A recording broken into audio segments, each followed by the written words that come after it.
Patient zero of the COVID pandemic has allegedly now been found, according to a brand new report from journalists Michael Schellenberger, Matt Taibbi, and Alice Gudentag.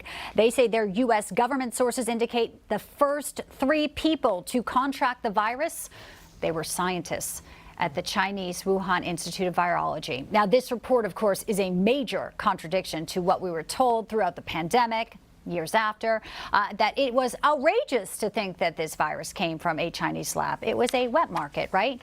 Well, the leftist media immediately labeling the theory disinformation, and when former President Trump, of course, stood in opposition to the narrative, well, they labeled him a racist. Because we don't know where the novel coronavirus came from yet, the conspiracy theories fill the void. The president would go as far as to describe it as a foreign virus, and I think it's going to it's going to come across to a lot of Americans as smacking of xenophobia. I think it reinforces what we've known for a long time, which is that there is a lot of misinformation circulating on these sites. Trump unleashed this xenophobia. All right, let's talk about this and some other big stories of the day. Joining us now is Dave Rubin of the Rubin Report. David, great to see you today. Thanks for being with us. Good to be with you, Bianca. You know, it's always incredible when the disinformation becomes the real information, right? The authors of this new report say when a source was asked how certain they were that these were the identities, that they were scientists that were consistent, they were told 100%. So there you have it. Kind of blows the lid off what many people wanted to say for years. Bianca, I often say on my show that truth is a time-release pill, and I think this is just another one of those stories where the mainstream media runs with one narrative, and then a year, usually 2 years later, we find out that what they were running with was completely untrue, and what many of us suspected, or at least were willing to consider 2 or 3 years ago relative to a Wuhan lab leak. I mean, they happen to be doing mRNA technology studying and experimenting there, and gain-of-function research and all of that. It was like, it wasn't that much of a jump to at least think it, but had you said that on Twitter, on YouTube and Facebook, etc., over the years, you would have been banned. Look, Taibbi, Schellenberger, these are legit journalists. Both of them, in this case, are the same guys that Elon Musk brought into Twitter and said, hey, here's what's going on here, just report on it as it is. So I have full faith in them. It shouldn't surprise us, but also, Bianca, don't be surprised if nobody at the FDA or CDC or NIH or CNN or BBC or anyone else gets fired because of this. That's right. I think there's still, those 3-letter agencies there. No one wants to, say they were wrong and that this is actually the real deal. All right. So I know when COVID hit, you and I were both in California. Now we're in Florida. And I want to ask you about the Miami mayor, Francis Suarez, announcing he's running for president, a super PAC formed. Here's a clip of one of his videos that just dropped. I'm going to run for president. I'm going to run for your children and mine. Let's give them the future they deserve. It's time to take things into our own hands. It's time to get things started. Okay, so he's going to do a speech tonight at the beautiful Ronald Reagan Library in Simi Valley, but he's getting some criticism. There's Rep. Jimenez, who talked about the entry, saying Suarez is a fraud, 0 chance of winning, and saying he took it a step further, saying how he voted for Hillary Clinton, Andrew Gillum, Joe Biden. What's your reaction to him jumping in the GOP race? Is this a bit of bad news for DeSantis that the field keeps getting more and more of these long shots, but more crowded?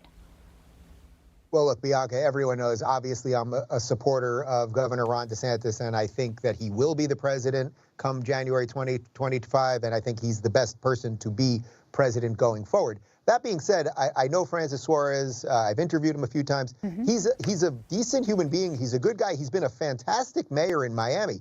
His voting record, as you just referenced, is a little spotty, and there's definitely some more lefty leanings that he has that some of the more traditional Republicans don't like. But he's done an incredible job in turning Miami into, I would say, really the #1 major city in the United States. The amount of new people, new businesses that are here, the new infrastructure, everything's thriving, and that does have something to do with what he's done. Yes, I think to some degree this could hurt DeSantis a little bit because these are both Florida guys, and by the way, Trump is a Florida guy, even though he keeps kind of crapping all over Florida these days. So you've got a couple Floridians in this, and that means you might split a little of that Florida vote. But I would say this, you know, the Democrat bench 4 years ago or 3 years ago, when we had Pete Buttigieg and Elizabeth Warren and Biden, et cetera, it was very, very thin. These people were either kind of carbon copies of themselves or old retreads like Bernie Sanders. What the Republicans have right now, whether you support guy A or B or whatever it might be, this is a good group of people. I mean, Trump, DeSantis, Suarez, Nikki Haley, Tim Scott, Larry Elder.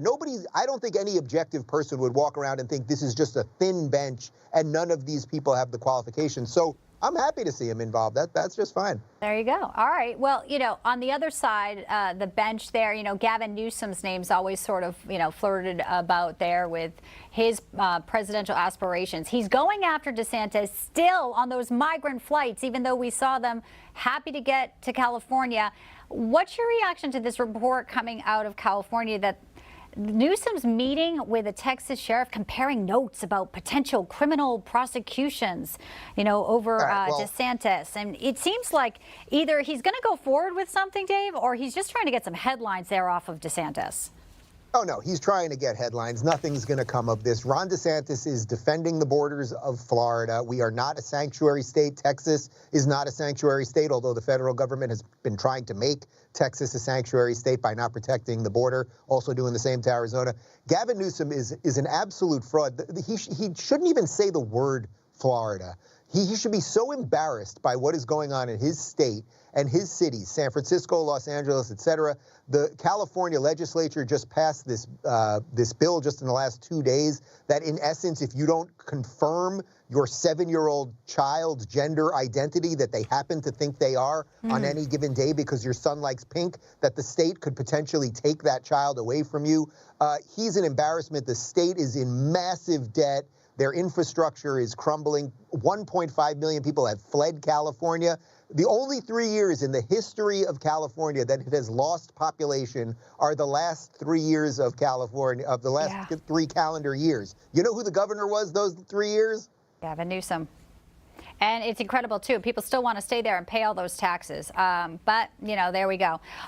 Before we let you go, you know, Dave, the Bidens are all about the Latino community. We even know, you know, Jill sometimes speaks some Spanish, you know, si se puede. Anyway. Yes, she has tacos and all these different things that she always, oh, you're a fish taco, you're churrasco, okay. I'm glad you brought that up. Actually, we have her very infamous statements about the tacos here. The diversity of this community, as distinct as the Bogotas of the Bronx, as beautiful as the blossoms of Miami, and as unique as the breakfast tacos here in San Antonio, is your strength.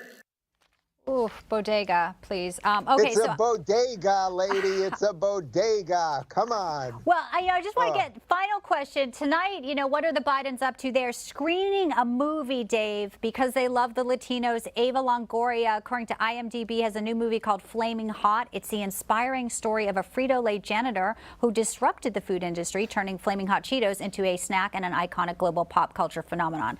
So I hope there's no bad Spanish being spoken as a Latina myself here. But this is what the Bidens are up to tonight. We genuinely are in idiocracy. We are now making movies about how Cheetos got made. If you were going to make a movie about how a chip got made, I'd really like to know how they came up with Cool Ranch Doritos, because I think everyone can agree those are the best chip out there. But yes, look, Eva Longoria, she's a big Democratic fundraiser, so obviously they're figuring out some way to reward her for that, and some more money will come into the coffers and all that. Look, it's just not a serious administration. There's far more important things that they could be doing, like holding maybe more pride events where men that are dressed as women can, you know, show their breasts. That would be something. I was going to say, but can they keep it decent? Oh, they did that a couple days ago. Right. Sorry, they already checked that box. All right. Got to leave it there. Dave Rubin, as always, a pleasure. See you back here real soon. Good to see you, Bianca. Thanks, Dave.